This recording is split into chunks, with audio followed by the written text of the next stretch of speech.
There are people walking this earth with burdens so heavy they can hardly lift their heads. And it's not because they're lazy or broken or weak. It's because they've seen too much chaos and they've lost the belief that order is even possible.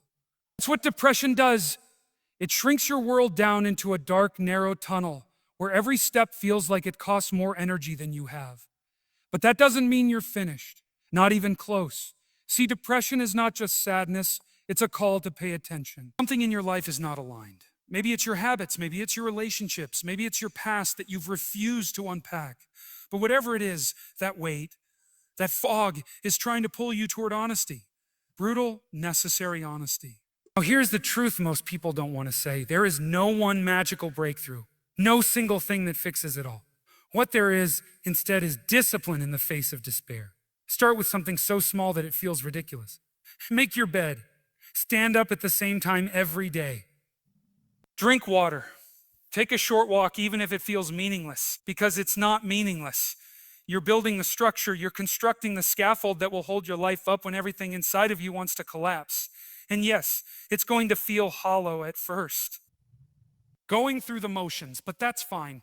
That's how recovery begins. If you can't create joy, create stability. Then the joy follows, the next step. Take responsibility, not for everything, just for what you can. Depression feeds on helplessness, but it starves when you take ownership. Own your morning, own your time, own the fact that even if your pain isn't your fault, your healing is your responsibility. Don't waste your life measuring yourself against someone else. That's a trap. If you're constantly comparing yourself to the strongest version of someone else when you're in your weakest moment, you will drown in shame. Instead, look at yourself yesterday. Did you do one thing better today? Then you won. That's momentum. That's progress. I'll tell you something else. Carry a load. Find the heaviest thing you can carry, something meaningful to you, and lift it. Maybe that means showing up for your family. Maybe it's helping someone who's suffering more than you. Or maybe it's just not giving up. Because every time you bear that weight with courage, you grow. And slowly your identity shifts. You're no longer just someone who is depressed, you're someone who fights. So don't wait for motivation. It may not come. Don't wait for happiness. It may be months away. If you wait for meaning and pursue it with everything you have, one tiny act of courage at a time, your life will change. You will rise, not by accident, but by choice. And even in darkness, you'll become a light for others. Because if you can crawl through hell and choose to walk anyway, you are no longer a victim of depression. You are its master. Let me know if you'd like me to expand any of the keynotes into long-form essays or turn this speech into a YouTube script with chapters and CO elements. Depression is not a reflection of weakness. It's not a flaw in your character, nor is it a sign that you've somehow failed at life. Rather, depression is a signal, an urgent internal call that something within your life, your mind, or your soul is deeply out of balance. That message, as painful and as difficult as it may be to hear, deserves to be understood, not ignored or suppressed. In many ways, depression functions like emotional pain in the same way physical pain functions in the body. You place your hand on something burning, the pain tells you to move it. Similarly, depression forces you to pay attention. It whispers or sometimes screams that something must change. It's critical to acknowledge that depression doesn't manifest the same way for everyone. For some, it arrives in waves of hopelessness, of feeling that no matter what they do, nothing will ever get better. For others, it's a crushing numbness, a disconnection from everything that once brought joy, purpose, or even basic engagement with the world. But underneath all these symptoms lies a pattern. Your life is no longer aligned with your deepest needs. That misalignment could stem from trauma that has never been processed, relationships that drain more than they nourish, or the absence of goals that genuinely matter to you. Depression is often the result of a prolonged conflict between what you're doing and what your soul is begging for.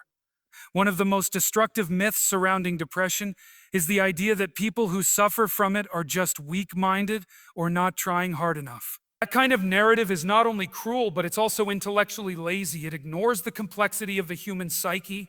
Think of the person who still gets out of bed while feeling like they're being dragged underwater.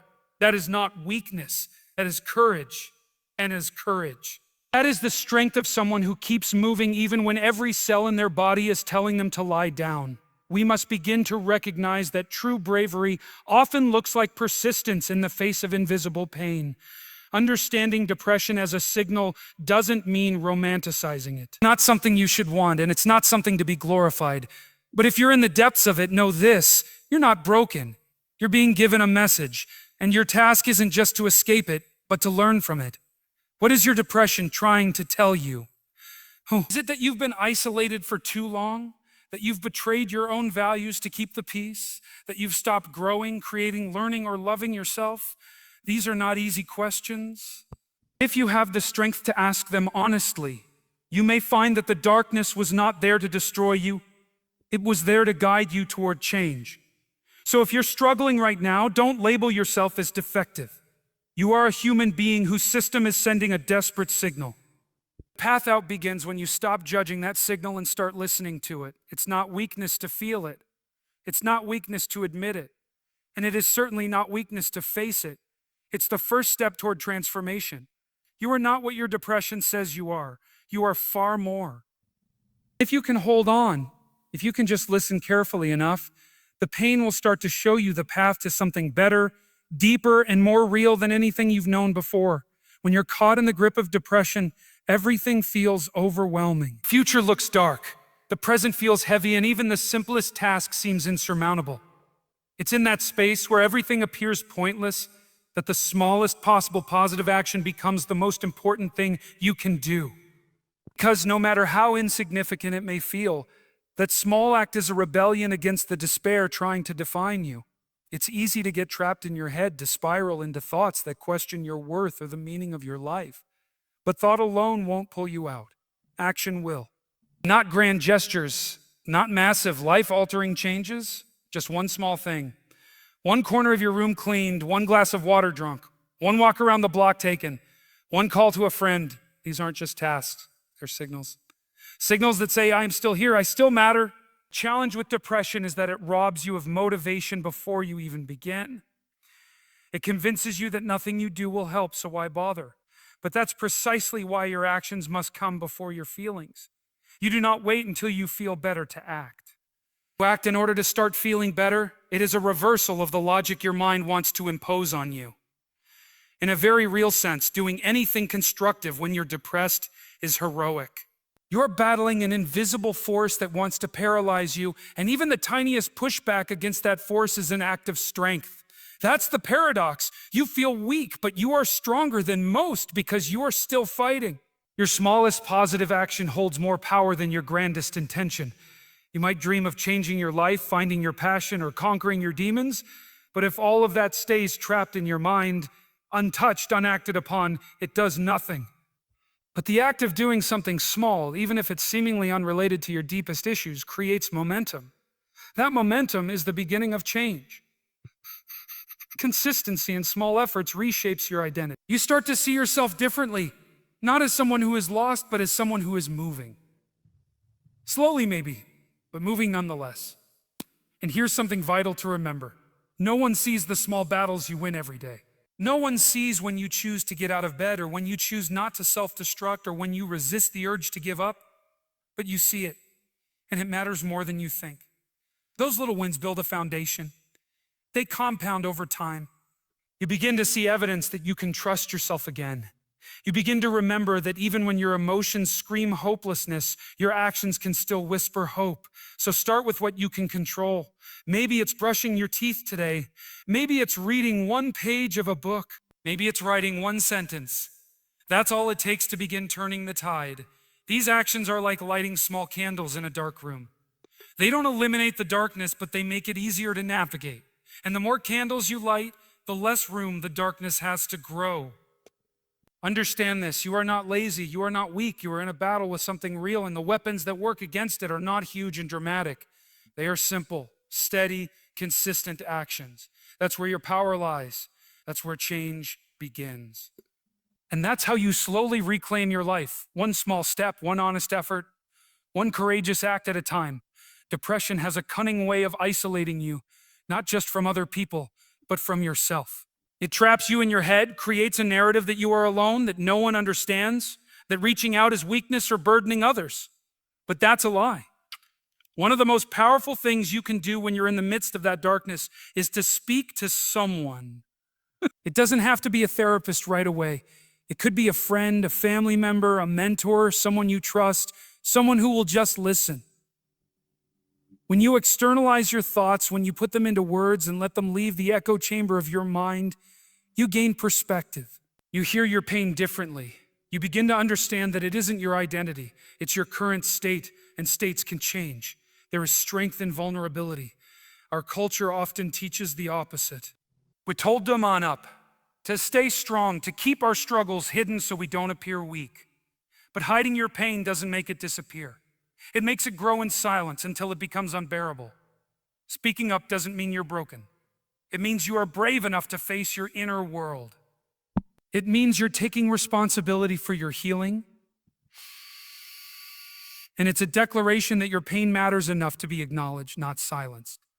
Often just articulating how you feel breaks the illusion that you are completely alone. When someone hears you, validates you, and sits with you in that discomfort, without trying to fix you, it changes things. It doesn't erase the depression, but it makes it feel more manageable. It creates a bridge between you and the outside world, a reminder that connection is still possible. You're not expected to have the perfect words. You don't need a profound explanation. You just need honesty. Sometimes it's as simple as saying, "I'm not okay, and I don't know what to do." That one sentence can open doors you didn't even know existed. People are often more willing to help than we think, but they can't read your mind. If you stay silent, they don't know how to show up for you. Your pain deserves witnesses, not out of pity, but out of respect.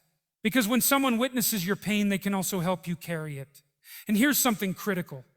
Speaking up isn't always about finding solutions right away. Sometimes the solution is simply being heard. Depression convinces you that you are unlovable in your current state, that you have to get better before you're worthy of connection. But that's not true. You are worthy now, even with your pain, even with your confusion, even with your darkness. And the people who truly care about you will understand that. They may not have all the answers, but their presence will remind you that you still belong in this world. Don't underestimate how freeing it is to be seen without judgment. To be able to drop the mask, the performance, the constant pretending that everything is fine. That space of honesty is sacred, and sometimes it's all you need to make it through one more day. Depression feeds on silence, on shame, on isolation. Speaking up is the antidote. It's not always easy. It can be terrifying, but it's one of the most profound and life-changing steps you can take, because healing doesn't happen in hiding. It begins the moment you step into the light and say, "Why need help?" That's not a weakness. That's a powerful act of self-respect.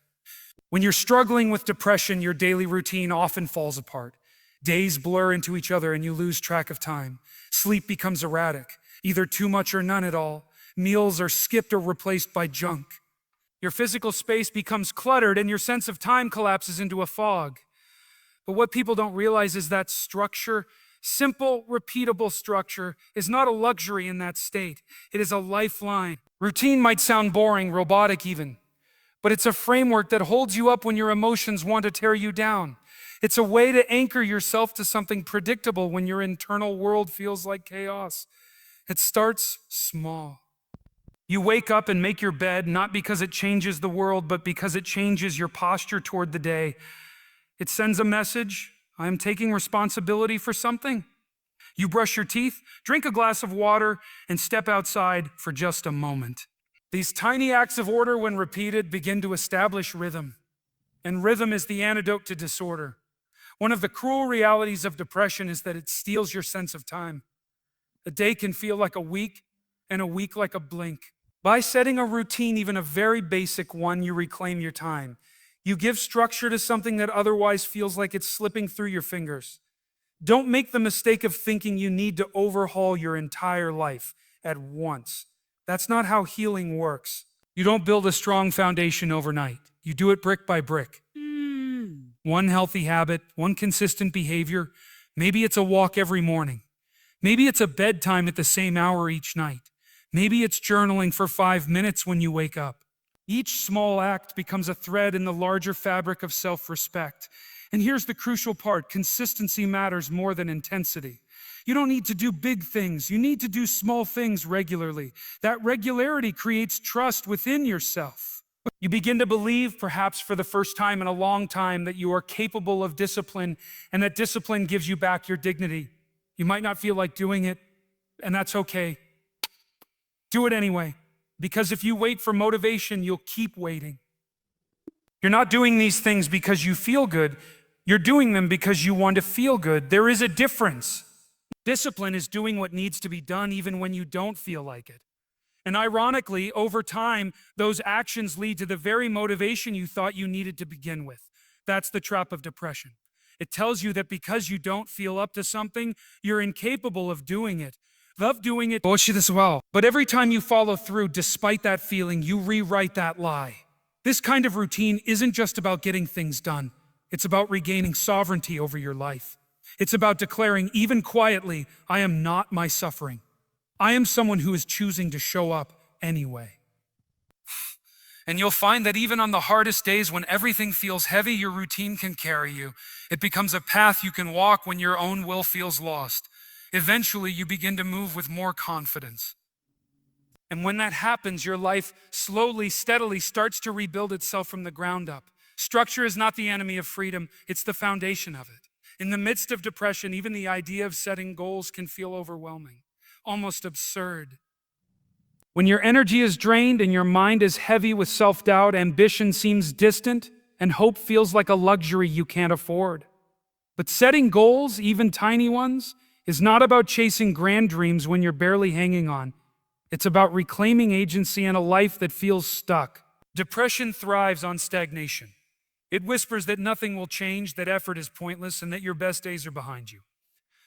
But goals, especially small, attainable ones, disrupt that narrative. They introduce direction into the void, motion into paralysis, and meaning into the mundane. Start small. Not with a 5-year plan, not even a 1-month challenge. Start with something you can do today, something measurable, realistic, and concrete. Get out of bed by 9 a.m. Take a 5-minute walk. Call someone I care about. These are not insignificant goals. In fact, when you're deep in depression, they're monumental.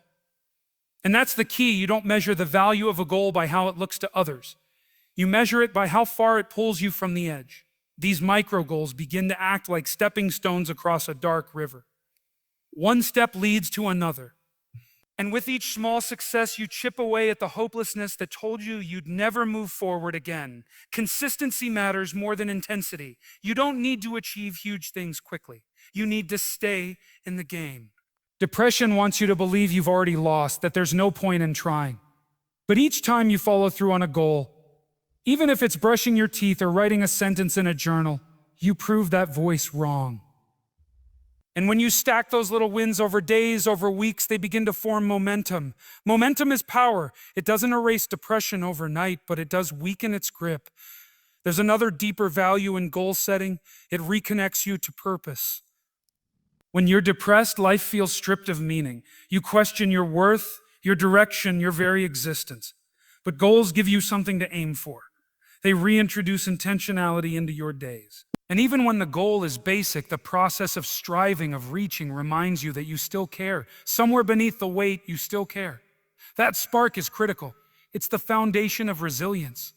Importantly, don't tie your entire self-worth to outcomes.